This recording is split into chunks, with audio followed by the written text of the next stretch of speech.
Hey, Dr. Micah Colas with OXBOW Animal Health. Looking forward to sharing some information with you guys today. We're super fortunate to get lots of questions from customers, and we're going to focus today really a lot around the chinchilla. Everything from diet, nutrition, and foraging, and a lot of other really interesting topics.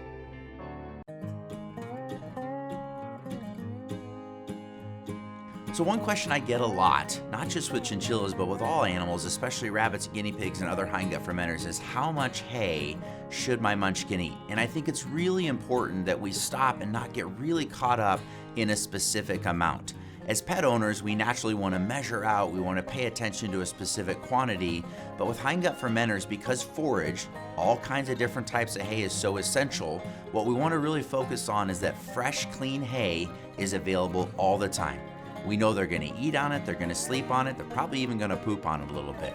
But having fresh, clean hay available for them 24 hours a day is one of the most important things we can do from a nutritional standpoint.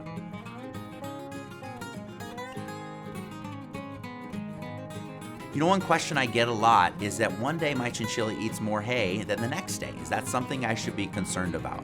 So we want to remember, number one, that they're all individuals. So what's unique to them may not necessarily be of a concern to another animal. So we want to monitor those trends over time.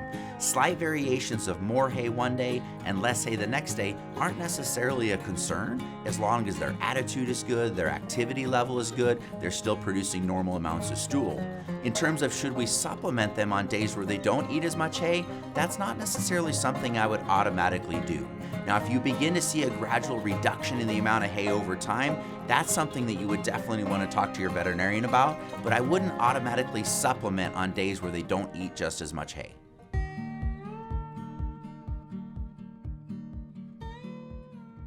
So another question that we get a lot, and this isn't just about chinchillas, this is about all of our hindgut fermenters and our omnivores like rats, mice, hamsters, and gerbils, is that maybe your munchkin is a little bit overweight. What is something I can actually do to help with that? So let's talk about it through the lens of chinchillas and thinking about these animals. We always want to be conscientious of every animal as an individual. So before you can really decide what is overweight, we need to be very thoughtful in terms of what is a healthy weight for them. Work with your veterinarian to establish what that healthy weight is, because their body structure, their body size can all be slightly variable from animal to animal. Once you establish that weight, then you have a perspective of, is my animal overweight or underweight? If you do know your animal is a little overweight, we want to focus on two primary areas: calories going in and calories going out. So certainly dietary input, that is a key factor for us to look at. What are we feeding, in what quantities, and are we feeding nutritional items that may be higher in calories and maybe aren't necessarily needed for the life stage of that animal? The other lens we want to look through is what are we doing to stimulate activity, physical movement, mental stimulation? Because if we can stimulate them to be more active, not only in just daily activities, or forcing them to do more foraging or work harder for their food, we're going to increase the amount of calories they're utilizing, which will also decrease their overall weight.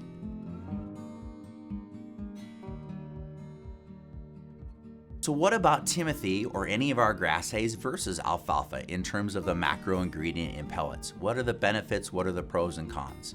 There is neither one of those products that is nutritionally superior. They simply bring a different nutritional profile to the overall diet. It's also important to remember that any good high-quality uniform pellet is going to contain a significant number of ingredients, all of which drive to that overarching nutritional profile. Grass hay-based pellets such as Timothy or alfalfa-based pellets can be very nutritionally appropriate from chinchillas based on the individual animal's needs.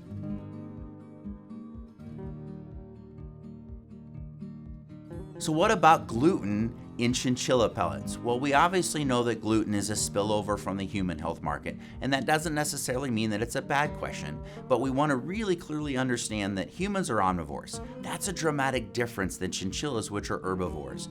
Common ingredients that contain gluten that we might see in a chinchilla pellet would be things like wheat, potentially barley, triticale, and as long as these ingredients are used in appropriate amounts as part of an overall ingredient profile in a high quality pellet, there is nothing nutritionally inappropriate about utilizing them in a chinchilla pellet.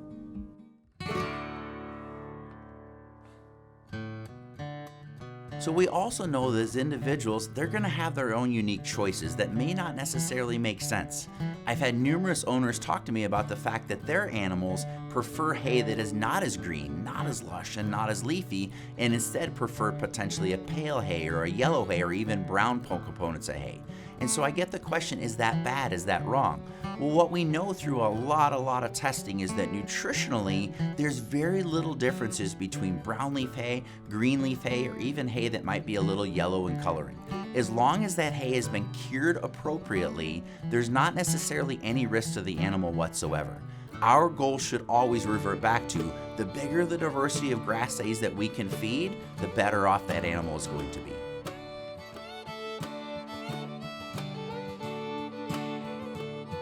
So we do get a lot of questions about dental disease because unfortunately it's one of the more common problems we see in all of our hindgut fermenters, and that includes chinchillas. Seeing some level of dental disease as they age is unfortunately something that you want to be conscientious of, and that immediately stops and makes us want to think about what can we do to prevent that. Depending on the level of dental disease, we know that hay is an essential component of stimulating that chewing motion, which provides that ongoing wear and tear.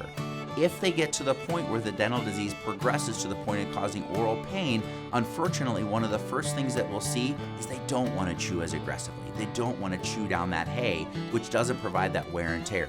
We want to challenge ourselves to continue to think of ways to offer hay, maybe cutting hay into shorter pieces, maybe wetting the hay to stimulate more intake. But as we lose the ability to stimulate wear and tear with hay, we may have to revert to additional dental treatments to prevent the dental disease from progressing.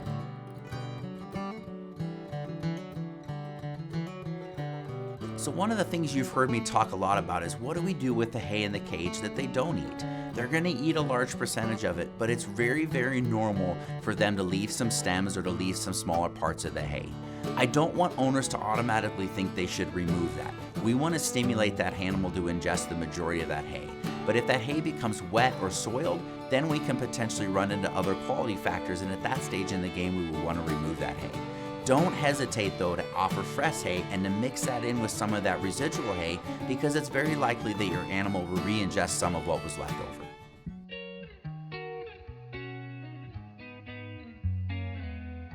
Another common question that we're getting that is a really important question that I want owners to really stop and think about is it appropriate to just feed my chinchilla or my rabbit hay and water? Does that meet their nutritional needs? The very quick and very definitive answer, in my opinion, is no, absolutely not. And if we stop for a moment and think and reflect, what does the natural diet of these animals look like? We know that it is a diet full of diversity. Dozens, if not hundreds of different types of plant materials that are seasonally available. What that tells us is they are getting a huge range of macro components of their nutrients and micro components of their nutrients. We know when hay and other plant materials dry, we change that micronutrient profile, especially on the vitamin side of things. So we're not getting that diversity that they need. We need to offer diversity of hays, high quality amounts of a controlled amount of a high quality uniform pellet, as well as a diversity of greens and other nutrients to make sure that we're getting as close to that overall diversity that they would naturally get in an environment as we possibly can.